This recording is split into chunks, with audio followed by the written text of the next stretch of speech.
देखिए, जैसे कि आप सभी जानते हैं कि इंटर में एडमिशन को लेकर ऑनलाइन जो एप्लीकेशन फॉर्म है शुरू कर दिए गए हैं। ऐसे में अगर आपने भी 10वीं पास कर लिया हुआ है और आपको जो है इंटर में एडमिशन लेनी है, यानी कि 11वीं क्लास में एडमिशन लेनी है, तो किस तरह से आपको उसका जो रजिस्ट्रेशन है वो करना है। और सबसे बड़ी दिक्कत कहाँ आ रहा है कि आपका जो है पेमेंट फंस जा रहा है, तो उस कंडीशन में आपको क्या करना है, किस तरह से दोबारा पेमेंट करना है। मान लीजिए आप फॉर्म भरते समय कॉलेज का जो प्रेफरेंस है अलग अलग दे दिए हैं, तो उसमें आप कैसे सुधार कर सकते हैं। मतलब कंप्लीट जो आपका ये वीडियो होने वाला है, जिसमें आपको फॉर्म भी फिल करके दिखाया जाएगा, पेमेंट के रिगार्डिंग भी जो इशू आ रहा है उसका भी सोल्यूशन बताया जाएगा। कंप्लीट इन्फॉर्मेशन इस वीडियो में दिया जाएगा, तो प्लीज वीडियो शुरू से अंत तक लेकर जरूर देखेंगे और वीडियो थोड़ा सा भी अच्छा लगे तो वीडियो को लाइक करेंगे। तो चलिए आज का वीडियो शुरू करते हैं। देखिए, इंटर में एडमिशन लेने के लिए रजिस्ट्रेशन करने के लिए सबसे पहले जो है आपको ई वाला पोर्टल पे आना होगा। यहाँ पे देखेंगे तो लास्ट में जो है .org लगा हुआ है, तो इससे आपको घबराना नहीं है। ये जो है पूरी तरह से ऑफिशियल पोर्टल है जिसके माध्यम से ही आपको फॉर्म को भरना है। इससे पहले मैंने वीडियो बनाकर आप सभी को जानकारी दिया ही था, लेकिन उसमें जो है काफ़ी सारे लोगों को पेमेंट में इशू आ रहा है। उसके रिगार्डिंग भी हम बात करेंगे और किस तरह से स्टेप बाय स्टेप फॉर्म भरना है उसकी भी जानकारी हम इस वीडियो में देने जा रहे हैं। इस पोर्टल पे आने के लिए आप easy2net.com सर्च करेंगे और फर्स्ट में easy2net.com का जो ऑफिशियल वेबसाइट मिलेगा इसको यहाँ से ओपन करेंगे। और ओपन करने के बाद यहाँ पे देखेंगे बिहार इंटर एडमिशन 2024, इस पर आप क्लिक करेंगे। क्लिक करने के बाद यहाँ पे सभी जानकारी को भी आप चेकआउट कर सकते हैं। आपका जो फॉर्म है ना 11 से फिलअप होना शुरू किया गया है और 20 अप्रैल तक जो है फॉर्म को आप भर सकते हैं। तो इससे पहले ही आपको फॉर्म को भर लेनी चाहिए, नहीं तो लास्ट में पोर्टल जो है काफ़ी स्लो चलता है। 350 रुपये जो है आपको रजिस्ट्रेशन के रूप में देना होता है, ये आपका एडमिशन फी नहीं होता है। इन बातों को ध्यान रखेंगे। जब आपका इंटीमेशन लेटर आएगा उस समय आपको जो है जाकर अपने जो भी कॉलेज है वहाँ पे एडमिशन मैनुअली करवानी पड़ेगी। बाकी नीचे आएंगे तो यहाँ पे इसका जो ऑनलाइन आवेदन करने का है लिंक यहाँ पे दिया गया है, जिस पे क्लिक करेंगे इसका जो भी प्रोस्पेक्टस है, नोटिफिकेशन है, उसका भी लिंक दिया गया है, जिसको आप चाहें तो चेकआउट कर सकते हैं। नोटिफिकेशन को एक बार दिखाना चाहेंगे क्योंकि आप इसमें देखेंगे तो .org वाला जो वेबसाइट है ना उसी को मेंशन किया गया है, ठीक है। तो आपको घबराना नहीं है। यहाँ पे देख सकते हैं कि .org OFSBihar.org OFSS Bihar.org के पोर्टल से ही आपको फॉर्म को भरना है, ठीक है। तो यहाँ पे क्लिक करेंगे तो आप जो है ये वाले पोर्टल पे आ जाएंगे। यहाँ पे आपको टिक करना है और टिक करने के बाद आवेदन करने हेतु यहाँ क्लिक करके बटन पर क्लिक करना है।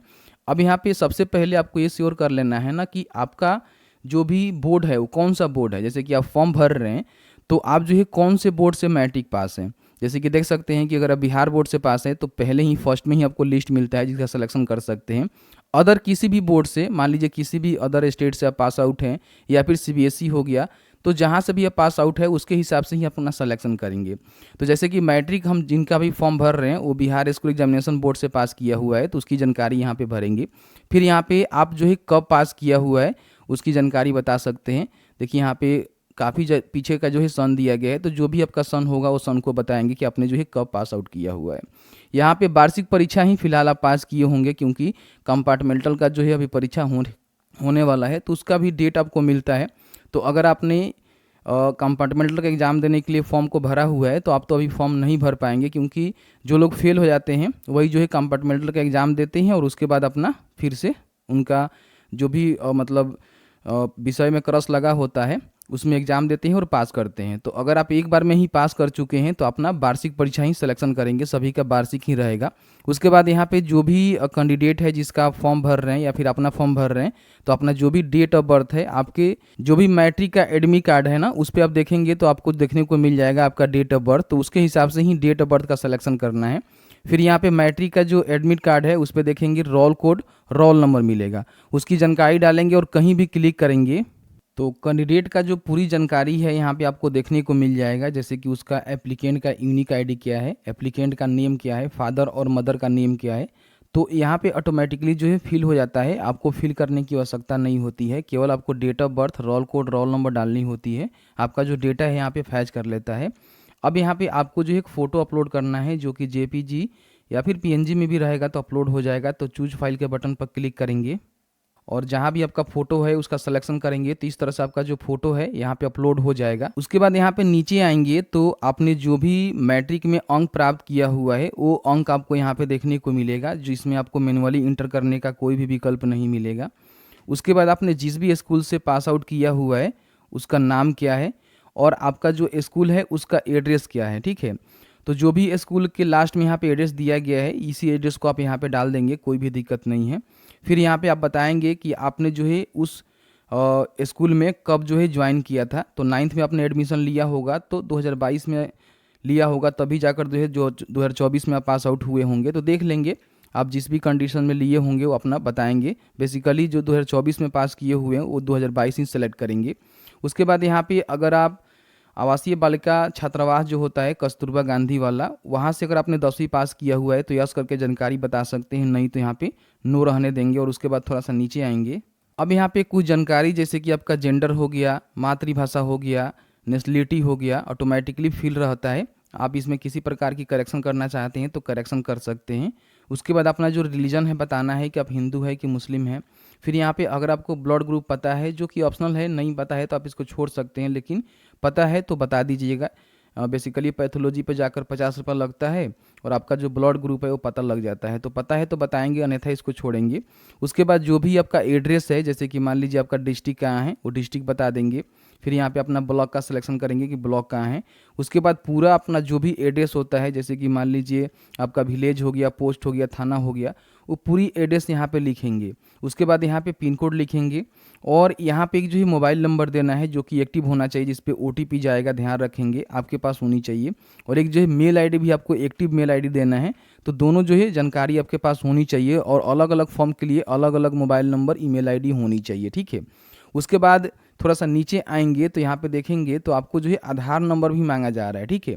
तो कई सारे लोग ऐसे होते हैं जिनके पास आधार कार्ड किसी रेयर कंडीशन में नहीं होता है, तो वहाँ पे टिक कर सकते हैं, उनको आधार कार्ड देने की आवश्यकता नहीं होगी। लेकिन अगर आपके पास आधार कार्ड नंबर है तो आधार कार्ड नंबर जरूर देंगे, इसको टिक नहीं करेंगे। उसके बाद नीचे आएंगे तो यहाँ पे देख सकते हैं कि अपना जो है कैटेगरी बताएंगे। हालांकि ऑटोमेटिकली ये सिलेक्ट रहता है, अगर आपको लगता है कि गलत यहाँ पे सिलेक्ट है तो उसको सही सिलेक्ट कर सकते हैं। बाकी आप विकलांग है तो बता सकते हैं, यहाँ पे यस करेंगे, नहीं है तो नो करेंगे। उसके बाद अगर आप EWS के अंतर्गत आते हैं तो यहाँ पे बता सकते हैं, अन्यथा इसको यहाँ पे नो ही रहने देंगे। उसके बाद इसमें जो है कम से कम 10 कॉलेज का जो प्रेफरेंस है आपको देनी होती है जहाँ पे आप इंटरमीडिएट में एडमिशन लेना चाहते हैं, और अधिकतम जो है 20 कॉलेज का भी आप प्रेफरेंस दे सकते हैं। तो कॉलेज का जो प्रेफरेंस है बड़ी आसानी से आप यहाँ पे दे सकते हैं। सबसे पहले जिस भी डिस्ट्रिक्ट में आपका कॉलेज है उस डिस्ट्रिक्ट का सिलेक्शन करेंगे तो उसके जो भी कॉलेज हैं, जो कि 10+2 ही कॉलेज आपको देखने को मिलेंगे, महाविद्यालय इसमें लिस्ट में नाम नहीं आएगा। पहले जो है महाविद्यालय का भी जो कॉलेजेस थे जिसमें स्नातक की पढ़ाई होती है, जैसे कि BA हो गया, BSc हो गया, उसमें इंटर की भी पढ़ाई होती है, वो सारे जो है कॉलेज यहाँ पे आते थे, लेकिन अब वो कॉलेज हटा दिए गए हैं। तो जो भी आपका 10+2 कॉलेज होगा, इंटर कॉलेज होगा, उसी का जो है यहाँ पे जानकारी आपको सिलेक्ट करने का विकल्प मिलेगा, तो आप वही सिलेक्ट कर पाएंगे। तो जैसे कि हमने एक कॉलेज का सिलेक्शन कर लिया हुआ है, उसके बाद संकाय बताएंगे कि आप जो है आर्ट्स या फिर साइंस से करना चाहते हैं। हालांकि जो भी कॉलेज सेलेक्ट करेंगे उसमें जो भी कोर्स अवेलेबल होगा, आर्ट्स, साइंस, कॉमर्स, वोकेशनल, तो उसके लिए आप सिलेक्शन करेंगे। यहाँ पे सिलेक्ट करने के बाद आपको एक ऑप्शन मिलता है यस, इस पर आपको क्लिक करना है। अब जैसे ही यस करेंगे तो यहाँ पे दूसरा जो ऑप्शन है ना आपको डालने को मिल जाएगा। तो दूसरा ऑप्शन के बटन पर क्लिक करेंगे तो पहला जो आपका कॉलेज है यहाँ पे नाम जुड़ जाएगा। जैसे देख सकते हैं कि आपने पहला जो प्रेफरेंस है दे दिया हुआ है। इस तरह से जो है कम से कम 10 प्रेफरेंस आपको देना होगा। दूसरा प्रेफरेंस देने के लिए आपको यहाँ पे फिर से अपना डिस्ट्रिक्ट का सिलेक्शन करना है और जो भी आप दूसरा प्रेफरेंस देना चाहते हैं, ठीक है, उसका सिलेक्शन करेंगे। फिर यहाँ पे अपना स्ट्रीम बताएंगे और तीसरा ऑप्शन पर क्लिक करेंगे तो यहाँ पे देखेंगे तो दूसरा आपका कॉलेज का नाम यहाँ पे जुड़ गया और तीसरा जो है प्रेफरेंस यहाँ पे देने का ऑप्शन आपको मिल गया। तो इस तरह से 10 कॉलेज का सिलेक्शन कर लेंगे। चलिए मैं फटाफट कर लेता हूँ। देखिए जैसे ही आप 10 कॉलेज का सिलेक्शन कर लेंगे, जैसे कि मैंने यहाँ पे सिलेक्शन कर लिया हुआ है, आप चाहें तो अधिकतम जो है 20 कॉलेज का भी सिलेक्शन कर सकते हैं। इसमें होता क्या है कि जो भी आपका अंक होता है उसके हिसाब से ही आपका मेरिट बनता है और जिस तरह से आपका इंटीमेशन लेटर जिस भी कॉलेज में आएगा उस कॉलेज में जाकर आपको एडमिशन करवानी पड़ेगी। तो ध्यान रखेंगे फर्स्ट प्रेफरेंस, सेकेंड और थर्ड जो है बहुत ही अच्छी ढंग से देंगे, क्योंकि इसमें जो है आपका चांस होता है एडमिशन होने का, ठीक है। तो अपना जो भी मनपसंद कॉलेज है उसका ही सिलेक्शन कम से कम 5 तक करेंगे। उसके बाद जो भी कॉलेज का प्रेफरेंस है वो दे सकते हैं। अब यहाँ पे मुझे जो है कॉलेज का प्रेफरेंस नहीं देना है तो मैं यहाँ पे हाँ करूँगा तो ये वाला विकल्प हट जाएगा। उसके बाद यहाँ पे आपको टिक करना है और टिक करने के बाद 350 रुपये का जो पेमेंट है करने के लिए यहाँ पे क्लिक करेंगे। अब आपके सामने आपने जो भी फॉर्म को फिल आउट किया हुआ है वो सभी जानकारी जो है देखने को मिलेगा, जैसे कि फ़ोटो वगैरह वगैरह हो गया, सभी जानकारी यहाँ पे देखने को मिलेगा, जिसको ज़रूर चेकआउट कर लेना। किसी प्रकार की आपको गलती लग रहा है ना तो आप इसको ईजिली जो है बैक टू मॉडिफाई के बटन पर क्लिक करके जाकर मॉडिफिकेशन कर सकते हैं। इसीलिए आपको जो है प्रीव्यू दिखाया जाता है कि आप अपनी जानकारी को ज़रूर यहाँ पे चेकआउट कर लें। आपको लगता है कि सभी जानकारी सही है तो आपको जो है कंफर्म के बटन पर क्लिक करना है। जैसे ही कंफर्म के बटन पर क्लिक करेंगे तो आपका जो भी मोबाइल नंबर है या फिर ईमेल आईडी है उस पर जो है एक OTP सेंड किया गया है। किसी एक OTP को आप यहाँ पे डालेंगे, सबमिट के बटन पर क्लिक करेंगे। अब यहाँ पे आपको जो है पेमेंट करना है। तो देखिए यहाँ पे जो बैंक का नेम दिया गया है ना, इसका मतलब ये नहीं है कि इसी बैंक से आपको पेमेंट करना है। ये आपका जो है पेमेंट गेटवे है। तो इसमें एक्सिस बैंक है, HDFC बैंक है, कोई भी एक सिलेक्ट कर सकते हैं और आप अपने जो भी बैंक से करना चाहते हैं पेमेंट कर सकते हैं। हालांकि क्रेडिट कार्ड, नेट बैंकिंग ही आपको पेमेंट करने का जो है ऑप्शन देखने को मिल रहा है। तो किसी एक का जो है सिलेक्शन आप कर सकते हैं। और यहाँ पे ध्यान रखेंगे पेमेंट फेल होता है तो आपको क्या करना है उसकी रिगार्डिंग भी हम बात करेंगे।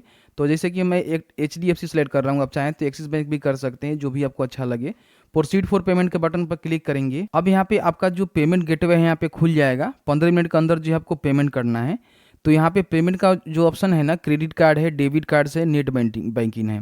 UPI से आप यहाँ पे पेमेंट नहीं कर सकते हैं। और इस बार जो है एक्स्ट्रा पेमेंट नहीं काटा जा रहा है, जितना आपका पेमेंट है उतना ही काटा जा रहा है, ठीक है।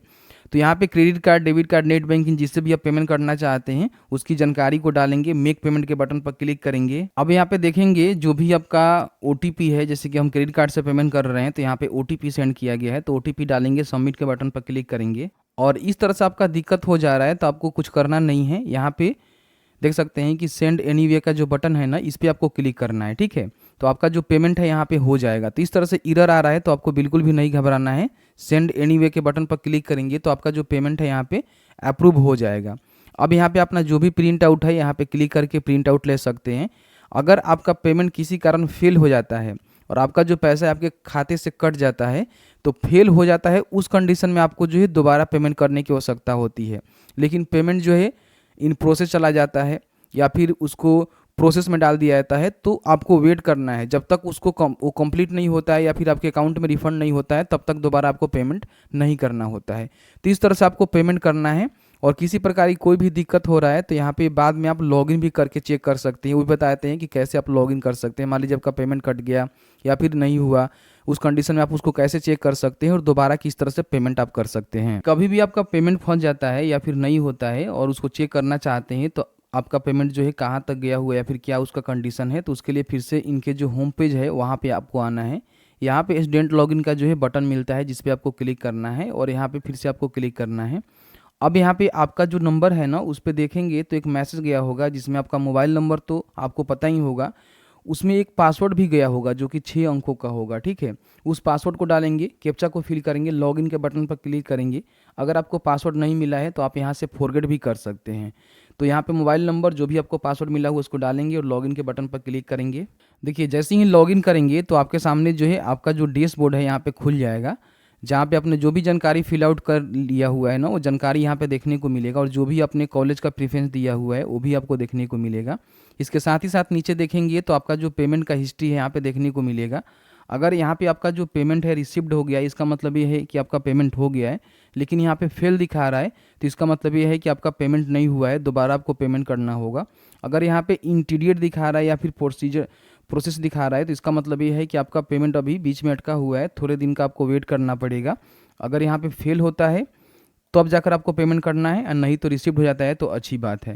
तो इस तरह से आप दोबारा आप चाहें तो यहाँ पे पेमेंट अगर आपका नहीं हुआ है तो यहाँ पे पे करने का ऑप्शन मिलेगा जिसके माध्यम से आप दोबारा भी पेमेंट कर सकते हैं अगर आपका फेल हो गया है तो। इसके साथ ही साथ यहाँ पे पर्सनल इन्फॉर्मेशन को भी चेक कर सकते हैं। ऑप्शन प्रेफरेंस में आप किसी प्रकार की कोई मान लीजिए आप देना चाहते हैं, जैसे कि मान लीजिए आपने गलती वगैरह दे दिया हुआ है तो आप यहाँ से डिलीट कर सकते हैं, ठीक है।